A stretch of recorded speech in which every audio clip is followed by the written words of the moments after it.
সবাইকে স্বাগত। আপনারা যারা পরীক্ষা দিবেন আপনাদের পরীক্ষাটি লিখিত হবে। আমি আবারও বলতেছি, আপনারা যারা পরীক্ষা দিবেন আপনাদের পরীক্ষাটি লিখিত হবে।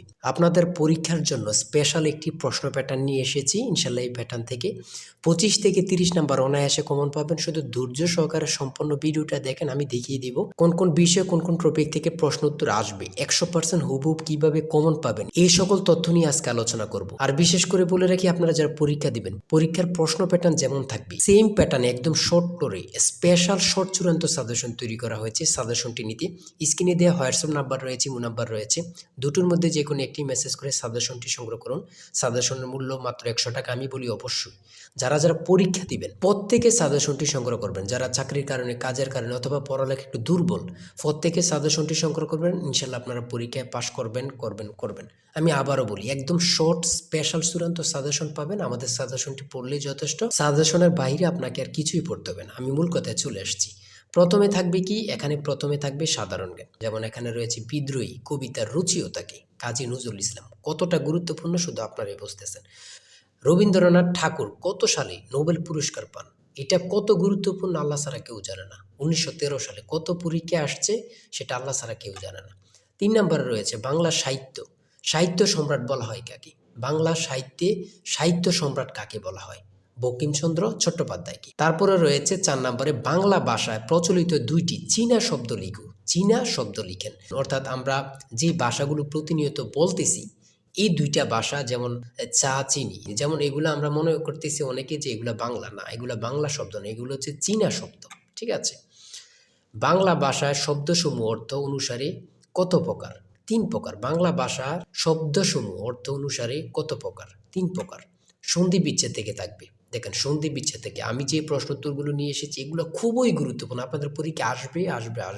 ঠিক আছে। সন্ধি বিচ্ছেদ থেকে দেখেন হিমালয়, গবেষণা, পরীক্ষা, দিগন্ত, এখান থেকে আপনারা 2 মার্ক কমন পাবেন। এই সন্ধি বিচ্ছেদ থেকে আমি বলে দিলাম। তাই বলি অবশ্যই আমাদের চ্যানেলটি সাবস্ক্রাইব ও পেজটি ফলো দিয়ে রাখবেন। কেন? পরীক্ষার নোটিশ, পরীক্ষার রেজাল্ট, পরীক্ষার প্রশ্ন সমাধান, যাবতীয় সকল তথ্য সবার আগে আমরা ভিডিও আপলোড দিয়ে রাখি। আপনি যদি চ্যানেলটি সাবস্ক্রাইব, পেজটি ফলো দিয়ে রাখেন, সবার আগে চলে যাবে আপনার কাছে নোটিফিকেশন। মনে করেন আপনি পরীক্ষা দিয়েছেন, পরীক্ষার প্রশ্ন সমাধান দেখিয়ে দিব, তারপরে রেজাল্টের অপেক্ষা করা লাগবে না, আমাদের চ্যানেলে পেয়ে যাবেন, সকল তথ্য পেয়ে যাবেন, এবং কি নতুন নতুন চাকরির তথ্য পেয়ে যাবে। সার্কুলার দেওয়ার সাথে সাথে আমাদের চ্যানেলে আপলোড দেওয়া হবে। আপনি শুধু আমাদের চ্যানেলটি সাবস্ক্রাইব, পেজটি ফলো দিয়ে রাখলে সবার আগে চলে যাবে আপনার কাছে নোটিফিকেশন। তাই অবশ্যই চ্যানেলটি সাবস্ক্রাইব, পেজটি ফলো দিয়ে আমাদের মেম্বার সদস্য হয়ে আমাদের সাথেই থাকবেন। আপনারা যারা যারা পরীক্ষা দিবেন, আমি বিশেষ করে বলি রাখি, 100 টাকা কিন্তু বড় কথা না। আপনারা প্রত্যেকে সাজেশনটি সংগ্রহ করবেন। ইনশাল্লাহ এই সাজেশনের বাইরে আপনাকে আর কিছুই দেখতে হবে না। তারপরে কারক ও বিভক্তি নির্ণয় করুন। কারক ও বিভক্তি নির্ণয় করুন। শুদ্ধ বানান থেকে থাকবে। শুদ্ধ বানান লিখুন। এখানে 4টা দেওয়া আছে, 4টার জন্য 4 নাম্বার। এক কথায় প্রকাশ করুন, আল্লাহকে বিশ্বাস করে না যে নাস্তিক। চিরকাল, দরিয়া স্থায়ী, চিরস্থায়ী। এখানে প্রত্যেকটা প্রশ্ন খুবই গুরুত্বপূর্ণ। অর্থসহ বাক্য রচনা করুন। প্রত্যেকটা প্রশ্নের মান কিন্তু 1 করে। ঠিক আছে। তারপরে ট্রান্সলেট থাকবে। আপনাদের পরীক্ষায় ট্রান্সলেট থাকবেই, 100% শিওর ট্রান্সলেট থাকবে। ঠিক আছে। এখানে ট্রান্সলেটগুলো দেওয়া রয়েছে, খুবই গুরুত্বপূর্ণ। ঠিক আছে। তারপরে থাকবে আপনাদের শর্ট করে একটি প্যারাগ্রাফ থাকবে। শর্ট করে একটি প্যারাগ্রাফ, অথবা 5টা সেন্টেন্স লিখতে বলবে, অথবা 7টা সেন্টেন্স লিখতে বলবে। যেমন মাই কান্ট্রি সম্পর্কে লিখতে বলছে, এখানে প্যারাগ্রাফ থাকবে। এই প্যারাগ্রাফটা পারলে আপনাদেরকে 5 নাম্বার দেওয়া হবে। ঠিক আছে। এখানে কিন্তু সমাধান সহ দেওয়া আছে, আর আমাদের প্রত্যেকটা প্রশ্নের সমাধান, ব্যাখ্যা ও সমাধান সহ পেয়ে যাবেন। আসল শর্ট চূড়ান্ত সাজেশনটা কিন্তু এই নাম্বার হোয়াটসঅ্যাপ ইমো আছে, ওখানে মেসেজ করে সাথে সাথে সংগ্রহ করুন। এদিক দিয়ে কিন্তু প্যারাগ্রাফটা সমাধান সহ দেওয়া আছে, আপনারা দেখে নেন। মেক সেন্টেন্স, এখানে 5টা দেওয়া আছে, 5টার জন্য 5 নাম্বার।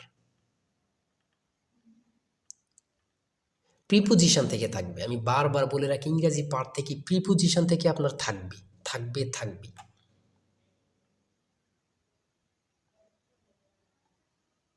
দেখেন, প্রত্যেকটা প্রশ্ন কিন্তু আমাদের খুবই গুরুত্বপূর্ণ।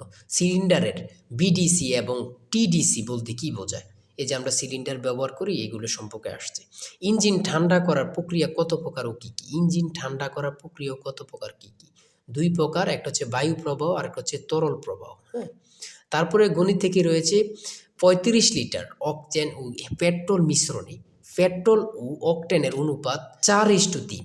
এতে আর কত অকটেন মিশালে পেট্রোল ও অকটেনের অনুপাত 4:5 হবে। এখানে প্রত্যেকটা প্রশ্নের কিন্তু সমাধান সহ দেয়া আছে, ব্যাখ্যা সহকারে সমাধান সহ দেয়া আছে। জ্বালানি তেলের মূল্য 25% বৃদ্ধি পাওয়ায়, এই প্রশ্নটা কত পরীক্ষায় যে আসছে আল্লাহ ছাড়া কেউ জানে না। বৃদ্ধি পাওয়ায় তেলের ব্যবহার এমনভাবে কমানো হলো যেন তেল বাবদ ব্যয় বৃদ্ধি পেল না। গাড়ির মালিক তেলের ব্যবহার শতকরা কত কমালো? এখানে দেখছেন কতটা গুরুত্বপূর্ণ। এখানে কিন্তু সমাধান সহ দেওয়া আছে, আপনারা দেখে নিন। প্রত্যেকটা গণিত প্রশ্নের মান কিন্তু পাস করে, প্রত্যেকটা গণিত প্রশ্নের মান কিন্তু পাস করে, ঠিক আছে। 20 নম্বরে রয়েছে বাংলাদেশের দীর্ঘতম নদীর নাম কি? খুবই গুরুত্বপূর্ণ। বাংলাদেশের দীর্ঘতম নদীর নাম হচ্ছে পদ্মা। জনসংখ্যা বিবেচনায় মুসলিম বেশি, ক্ষুদ্রতম দেশ কোনটি? মালদ্বীপ। আপনাদের পরীক্ষায় এটা আসবে, যান বলে দিলাম। তারপরে এদিক দিয়ে রয়েছে 22 নম্বরে, কোন সুলতান 17 বার ভারত আক্রমণ করেন? কোন সুলতান 17 বার ভারত আক্রমণ করেন? এটা খুবই গুরুত্বপূর্ণ। সুলতান মাহমুদ।